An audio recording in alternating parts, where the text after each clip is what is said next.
आज अध्ययन कर रहे हैं कक्षा 8 के सामाजिक विज्ञान के पाठ्य पुस्तक संसाधन और विकास से अध्याय 6 मानव संसाधन के अंतर्गत भाग 6 में चर्चा करेंगे जनसंख्या संगठन। तो कॉपी पेंसिल लेकर हो जाइए तैयार। सबसे पहले जानेंगे जनसंख्या संगठन होता क्या है, यानी कि जनसंख्या में क्या क्या शामिल होता है। गत अध्याय आपने देखा जिसमें हमने बात की थी जन्म दर, मृत्यु दर, प्रवास, ये सब मिलकर क्या है जनसंख्या में परिवर्तन लाते हैं। यानी कि वास्तविक जो प्राकृतिक वृद्धि दर है वह उसी से होती है और उसी के परिणाम स्वरूप जनसंख्या का एक संगठन देखने को मिलता है। वह संगठन क्या है, उसके अंतर्गत विभिन्न आयु वर्ग के लोग देखने को मिलते हैं, विभिन्न लिंग अनुपात देखने को मिलता है, साक्षरता देखने को मिलती है, स्वास्थ्य की दशाएं देखने को मिलती हैं और विभिन्न प्रकार के रोजगार है तो उसके साथ उनकी जीवन प्रत्याशा दर भी देखने को मिलती है। तो कई सारी चीज़ों का आज हम इस वीडियो के अंतर्गत उसकी जानकारी लेंगे। सबसे पहले देखेंगे जनसंख्या संगठन होता क्या है और उसका क्या महत्व है। कई बार ऐसा नहीं है किसी देश में जनसंख्या ज़्यादा है तो उसका यह अर्थ नहीं है कि वह उतना ही विकसित राष्ट्र होगा, बशर्ते वहाँ की जनसंख्या उपयुक्त वहाँ का मानव संसाधन है या नहीं है। क्योंकि हम पढ़ चुके हैं कि मानव जो है वह समस्त संसाधनों का क्या है, जनक है। वह प्राथमिक संसाधन है, सबसे बड़ा संसाधन मानव ही है। किस आधार पर? अपने बुद्धि विवेक कौशल के आधार पर वह एक उपयुक्त संसाधन बनता है, जिसके बारे में भी यहाँ एक वार्तालाप का चित्र भी बताया गया, उसको भी हम चर्चा करेंगे। सबसे पहले देखते हैं किसी देश की जनसंख्या कितनी भी अधिक हो उसका उस देश के आर्थिक विकास के स्तर पर कुछ अंतर नहीं पड़ता है। कुछ अंतर, क्या अंतर नहीं देखने को मिल रहा है? उदाहरण के लिए बताया बांग्लादेश और जापान अति घने देश हैं, दोनों ही हैं, छोटे आकार के हैं, बहुत सघन बसे हुए हैं, परंतु दोनों में तुलना करें तो कौन ज्यादा विकसित है? जापान ज्यादा विकसित है। कारण क्या है? शिक्षित ज्यादा है, लिंग अनुपात अच्छा है, रोजगार व्यवसाय अच्छे हैं, तो ये विभिन्न हैं, वहां के लोग कुशल हैं। तो कई सारे ऐसे कारक हैं जो जनसंख्या के संगठन को उपयुक्त बनाते हैं। तो लेकिन जापान बांग्लादेश से आर्थिक रूप में अधिक विकसित देश है। अतः एक संसाधन के रूप में लोगों की भूमिका को समझने के लिए हमें उनके गुणों के बारे में जानने की आवश्यकता होती है। तो कौन से गुण हैं, चलो देखते हैं। ये गुण क्या क्या है, सबके अलग अलग हैं, बातचीत चल रही है। मैं अपने पोते पोतियों को कहानी सुनाती हूँ, दादी माँ है, इनके अपने गुण हैं, घर पे रहती हैं परंतु कुशल गुणों को विकसित कर रही हैं, अच्छा चरित्र बनाने में इनका योगदान देखने को मिलता है। मैं सेतु बनाता हूँ, यानी कि पुल बनाने का, ये कौन है? इंजीनियर साहब हैं, तो इनका अपना योगदान है। मैं घर की देखभाल करती हूँ, तो एक महिला है, गृहिणी है, वह क्या हाउस मेकर है, घर को चलाती है दिन भर, तो वह भी उसकी सेवाएं हैं।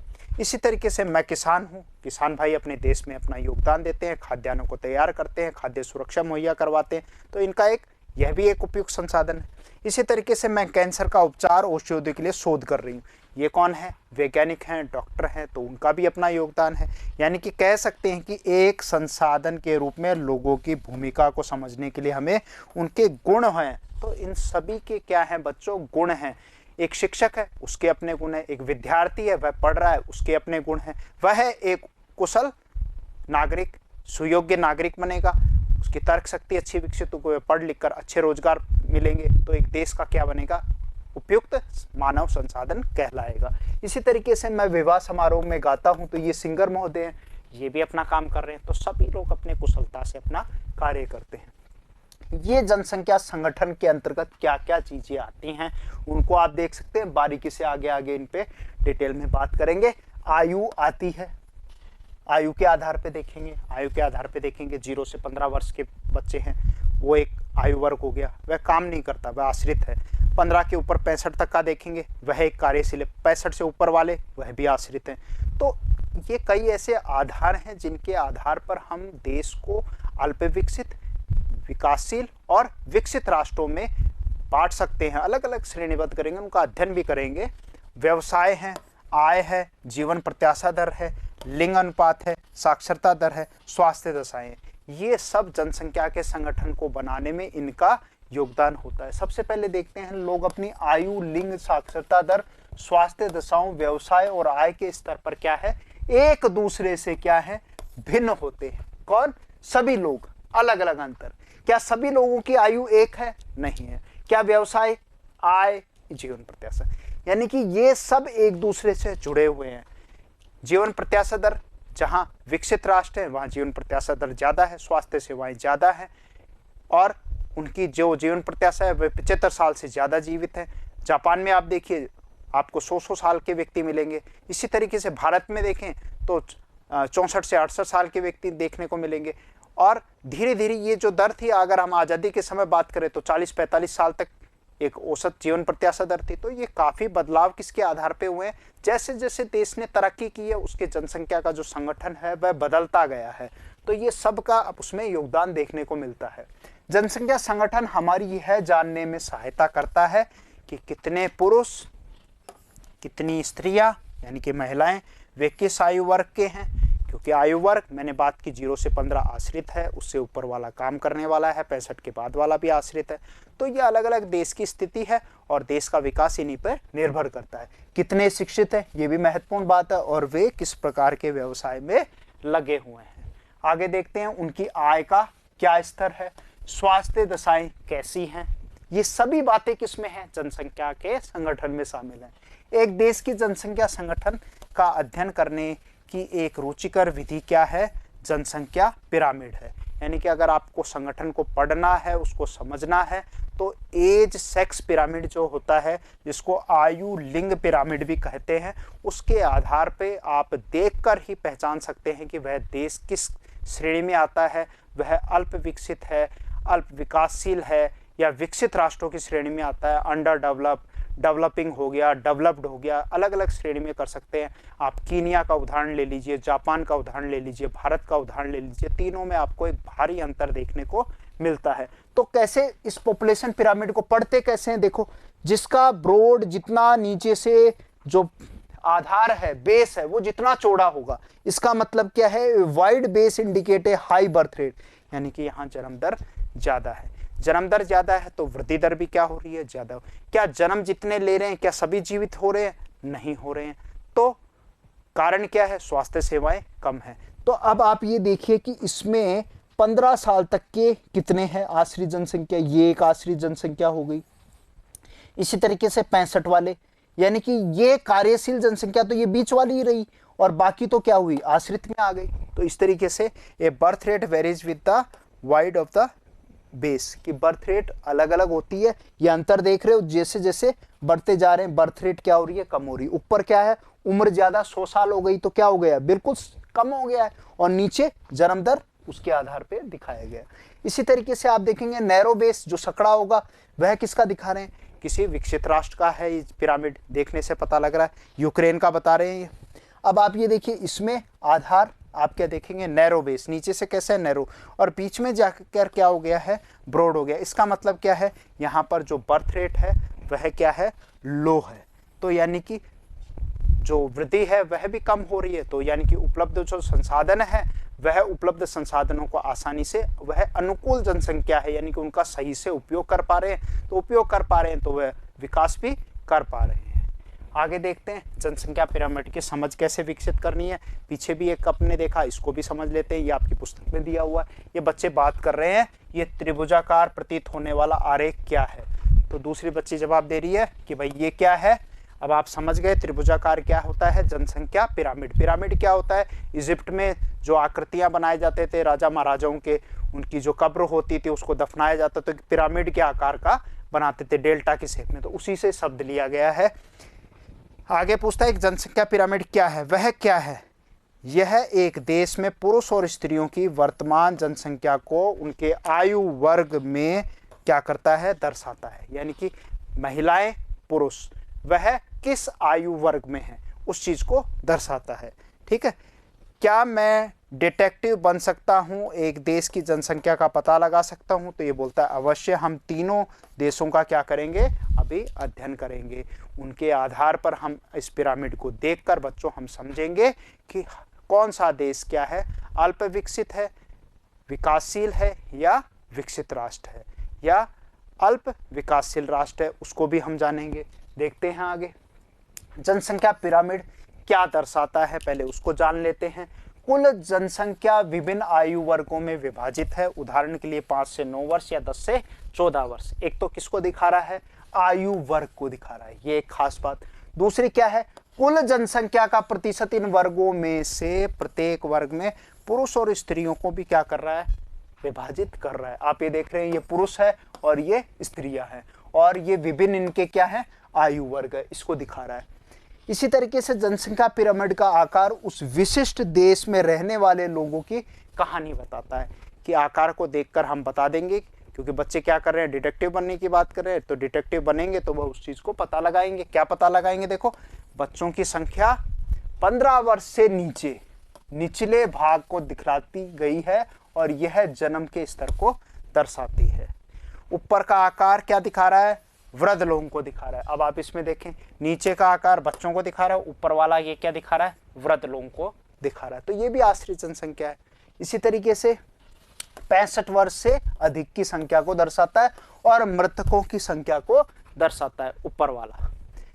जनसंख्या पिरामिड एक देश के आश्रित लोगों की संख्या को भी बताता है। तो ये सारी जानकारियां हमें कहां से मिल रही है, जनसंख्या पिरामिड से मिल रही है। क्या क्या दिखाया, बच्चों की संख्या दिखा रहा है, और क्या दिखा रहा है, ऊपर वाला वृद्धों की जनसंख्या को दिखा रहा है, महिला पुरुष को भी बता रहा है, और इस तरीके से हम एक देश के आश्रित लोगों के बारे में भी पता लगा पा रहे हैं।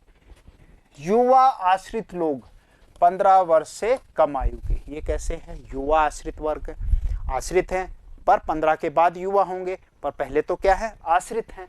और वृद्ध आश्रित जो कितने, 65 साल से ऊपर। तो दो प्रकार के आश्रित हो गए, एक 15 साल से नीचे वाले, एक 65 साल से ऊपर वाले। आश्रित आयु जनसंख्या के अंतर्गत आते हैं। कार्यरत कौन हुए, उसके बीच वाले हुए। तो कार्यरत आयु वर्ग क्या है, 15 से 65। तो इसको नोट करना, काम करने वाले क्या है, 15 से 65 हैं के लोगों को आर्थिक रूप से सक्रिय वर्ग में रखा जाता है। यानी कि यही एक देश के लिए विशेष योगदान दे रहे हैं। कीनिया की स्थिति देखते हैं। कीनिया का पिरामिड ये देखिए, नीचे से क्या है, जितना चौड़ा है तो वह मतलब विकसित नहीं है वह राष्ट्र, उसको अभी बहुत परिवर्तन करने की आवश्यकता है। जैसा कीनिया के देखें, कीनिया कहाँ है, अफ्रीका के अंदर है। एक देश का जनसंख्या पिरामिड जिसमें जन्म दर और मृत्यु दर दोनों ही ऊंचे हैं। जन्म दर मृत्यु दर दोनों ही आप देख रहे हैं, ये दोनों ही ऊंचे देखने को मिल रहे हैं। और आधार पर क्या है, ये आधार कैसा देखने को मिल रहा है, ये चौड़ा देखने को मिल रहा है। और ऊपर क्या हो रहा है, ऊपर तीव्रता से क्या हो गया है, सकड़ा हो गया है। यानी कि यह किसकी स्थिति है, कीनिया की स्थिति है। ऐसा क्यों हो रहा है, इसका क्या जवाब है कि बहुत से बच्चे जन्म लेते हैं, लेकिन अधिकतर की मृत्यु शैशव काल में ही या बचपन में ही हो जाती है, जब छोटे होते हैं हो जाती है। कुछ ही बड़े हो पाते हैं, ये इसका मुख्य कारण है।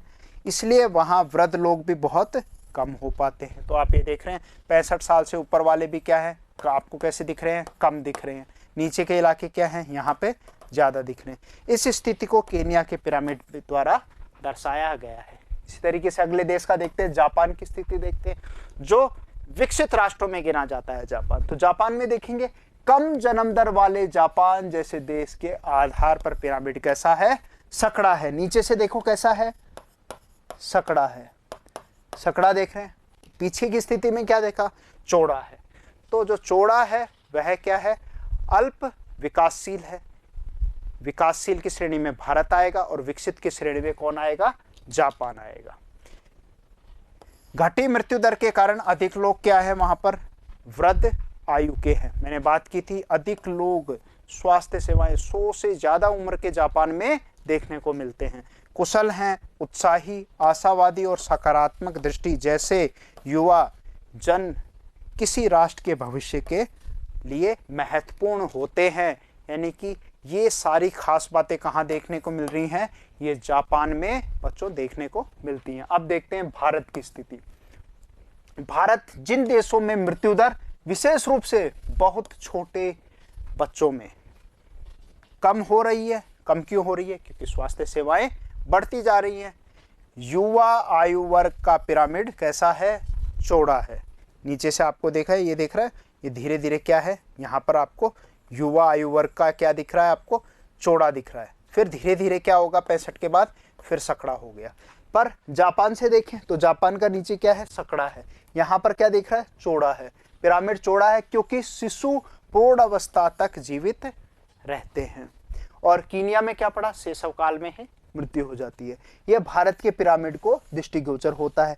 इस प्रकार जनसंख्या में युवा सापेक्षतः अधिक है। इसका अर्थ है मजबूत और वर्धमान, यानी वर्धमान मतलब बढ़ता हुआ, बढ़ती हुई श्रम शक्ति इसमें शामिल है। यानी कि ये जो स्थिति है, ये आपका जो ये 15 साल से ऊपर वाला है, ये क्या है, बढ़ती हुई श्रम शक्ति है। ये देश के विकासशील बनने और उसको विकसित बनने में क्या करती है, कार्यशील जनसंख्या उसको मदद करती है। लास्ट में देखते हैं, हम भारतवासी क्या हैं, भाग्यशाली है कि हमारे पास क्या है, कैसा संसाधन है, बढ़ती हुई श्रम शक्ति है। हमारे पास युवा ज़्यादा हैं, तो वह हमारे लिए खास बात है। उन्हें योग्य एवं उत्पादक बनाने के लिए, कुशल बनाने और अवसर प्रदान करने के लिए अवश्य ही क्या करना है, हमें शिक्षित करना है।